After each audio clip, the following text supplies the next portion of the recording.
CJI का अपमान नहीं सहेगा हिंदुस्तान। दलित विरोधी ये सरकार नहीं चलेगी, नहीं चलेगी।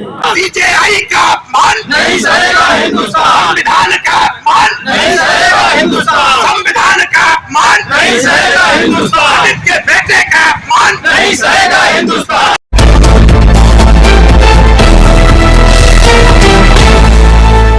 आप देख रहे हैं खबरों नजर चैनल। खबर यूपी के जिला आजमगढ़ से है, जहां आज आम आदमी पार्टी आजमगढ़ ने जिला प्रभारी श्री कमलेश सिंह के नेतृत्व में एवं प्रांत अध्यक्ष श्री राजेश यादव की गरिमामयी उपस्थिति में भारत के मुख्य न्यायाधीश चीफ जस्टिस ऑफ इंडिया पर न्यायालय के अंदर हुए हमले के विरोध में जोरदार विरोध प्रदर्शन किया। कार्यकर्ताओं ने न्यायपालिका की गरिमा और स्वतंत्रता की रक्षा हेतु नारे लगाते हुए इस घटना की कड़ी निंदा की। प्रांत अध्यक्ष राजेश यादव ने कहा, मुख्य न्यायाधीश के ऊपर न्यायालय के भीतर हमला लोकतंत्र और न्यायपालिका के प्रति सीधा अपमान है। आम आदमी पार्टी इस अमर्यादित घटना की कड़ी निंदा करती है। न्यायपालिका की स्वतंत्रता और सम्मान सर्वोच्च है और इसे कोई भी ताकत चोट नहीं पहुंचा सकती। मुख्य न्यायाधीश पर हमला देश के संविधान पर हमला है, हमारे लोकतंत्र पर हमला है। हम महामहिम राष्ट्रपति महोदय से अपील करते हैं कि इस घटना की तत्काल कार्यवाही कर दोषियों के विरुद्ध सख्त से सख्त कानूनी कार्यवाही कर दंडित किया जाए। प्रदेश उपाध्यक्ष कृपा शंकर पाठक ने कहा, आज हमारे देश के सर्वोच्च न्यायालय में मुख्य न्यायाधीश पर हमला गंभीर और दुर्भाग्यपूर्ण है। ये केवल न्यायपालिका के सम्मान पर हमला नहीं है, बल्कि हमारे लोकतंत्र की नींव पर हमला है। आम आदमी पार्टी इस घटना की कड़े शब्दों में निंदा करती है और दोषियों के खिलाफ तत्काल और सख्त कार्रवाई की मांग करती है। जिला उपाध्यक्ष अनिल यादव ने कहा, न्यायपालिका पर हमला हमारी संवैधानिक व्यवस्था पर हमला है। आम आदमी पार्टी इस घटना के खिलाफ पूर्ण एकता के साथ खड़ी है। हम सभी कार्यकर्ताओं से अपील करते हैं कि लोकतंत्र और न्यायपालिका की रक्षा में सक्रिय रहें और दोषियों के विरुद्ध आवाज बुलंद करें। विरोध प्रदर्शन के उपरांत जिलाधिकारी आजमगढ़ के माध्यम से राष्ट्रपति महोदय को ज्ञापन सौंपा गया, जिसमें इस अमर्यादित घटना की निष्पक्ष जांच और दोषियों के खिलाफ कठोर कार्यवाही की मांग की गई।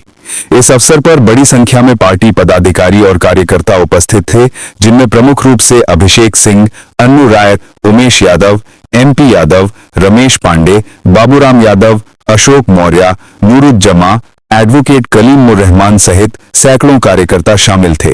पिछले दिनों किस तरह से हमारे देश के मुख्य न्यायाधीश CJI साहब के ऊपर अपमानजनक तरीके से जूता फेंका गया और उसके बाद देश के प्रधानमंत्री उस जूता फेंकने वाले व्यक्ति के विरुद्ध कोई भी कानूनी कार्रवाई नहीं करते।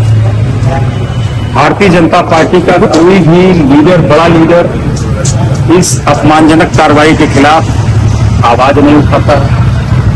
पूरे देश में जो इनकी मीडिया, सोशल मीडिया है भारतीय जनता पार्टी की, वो CJI साहब को ट्रोल कर रही है। एक यूट्यूबर ने बहुत ही अपमानजनक टिप्पणी किया, उसे उस टिप्पणी के विरोध में पुलिस उठा कर ले गई। उसे छुड़ाने के लिए भारतीय जनता पार्टी का एक बहुत बड़ा स्पोक्समैन थाने जाता है। ये क्या साबित करता है?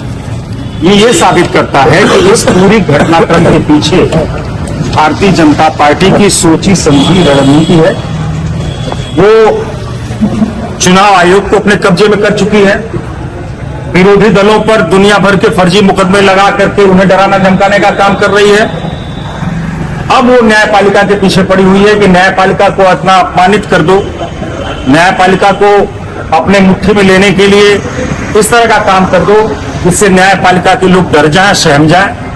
न्यायपालिका भारत देश का एक आवश्यक अंग है और उसकी संप्रभुता पर अगर कोई आंच आएगी तो उस पर भारत के हर नागरिक को गंभीरता से सोचना होगा।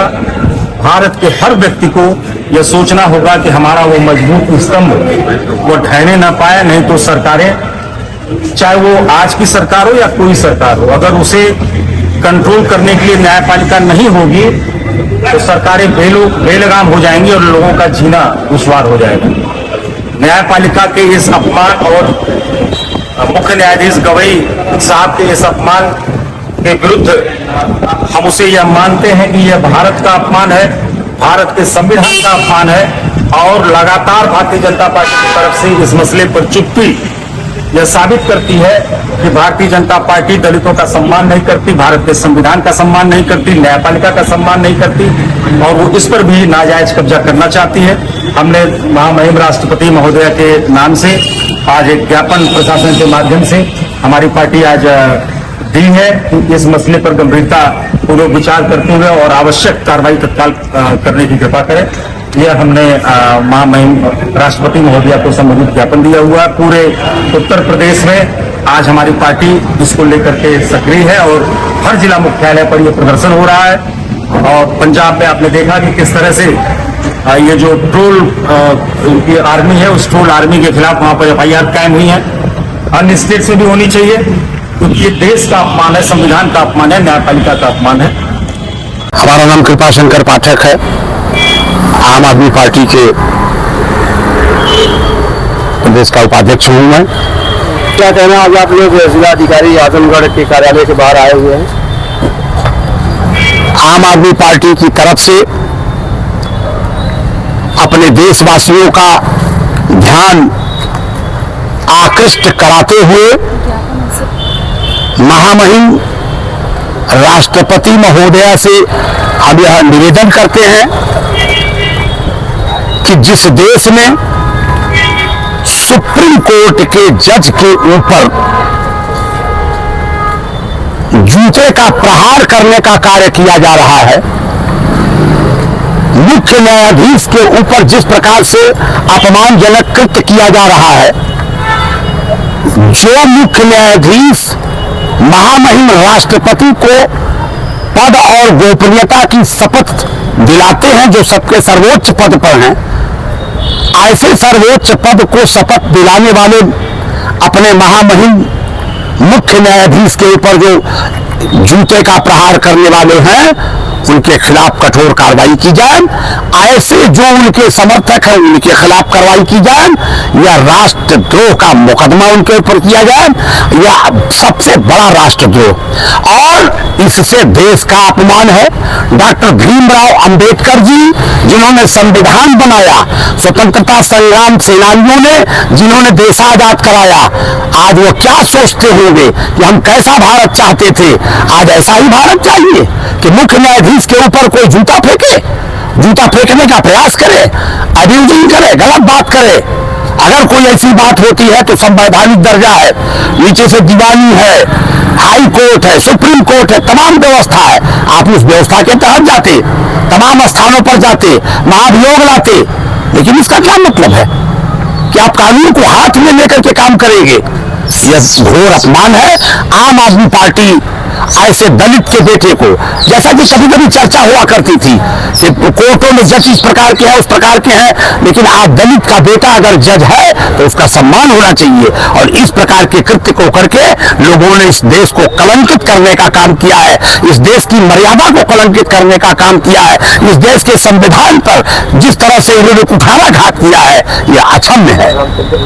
जिसने जूता फेंका उसने कहा कि हमको कोई अफसोस नहीं है। ये तो आप यह समझ लीजिए, इस देश के प्रधानमंत्री को तो चिड़िया भर पानी में डूब मरना चाहिए कि इस तरह से कानून व्यवस्था के नाम पर जिस तरह से ये सारी बातें हुआ करती हैं। अगर कोई व्यक्ति इतना गलत काम करने के बाद अगर यह बात कहता है तो आप सोचिए कि यह राष्ट्र के ऊपर कलंकित करने का काम कर रहा है कि नहीं, संविधान को कलंकित करने का काम कर रहा है कि नहीं। ऐसे व्यक्ति के खिलाफ कार्रवाई होनी चाहिए कि नहीं। इसीलिए मैंने सबसे पहले कहा कि मैं इस देश की जनता को आगाह करना चाहता हूं, इस देश की जनता जाने, क्योंकि जनता जब कभी चुनाव की परिस्थिति आती है तो जात बिरादरी में बढ़ जाती है, इनके उनके में बढ़ जाती है, भाई बंदगी में बढ़ जाती है, क्षेत्रवाद में बढ़ जाती है, परिवारवाद में बढ़ जाती है। ये जनता को चिंतन करने की आवश्यकता है। यहाँ की जनता ही राजा है। ये किस पर हमला है? ये तो पूरे देश के संविधान पर हमला, ये पूरे देश की संविधान की भावना पर हमला। डॉक्टर भीमराव अंबेडकर द्वारा ये बनाए गए उस संविधान पर हमला है। तो इस तरह के जो विचारधारा के लोग हैं, जो मानसिकता के लोग हैं, उनके खिलाफ कार्रवाई क्यों नहीं हो रही? यह विषय आपका अलग है। कार्रवाई होने की प्रक्रिया है और कार्रवाई कौन नहीं होने दे रहा है, इस पर भी चिंतन करने की आवश्यकता है और इस पर भी विचार करने की आवश्यकता है। उस व्यक्ति को ये कोई जरूरी नहीं कि सत्ता बराबर रहेगी।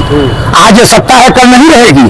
कल जब दूसरी सत्ता आएगी तो इस बात पर विचार करेगी कौन कौन दंडनीय अपराध किया है, ऐसे व्यक्ति को दंड दिया जाना आवश्यक है। तो ये ज्ञापन आप किसको दे रहे हैं, किसके माध्यम से? या तो जिलाधिकारी के माध्यम से हम देंगे महामहिम राष्ट्रपति महोदया को।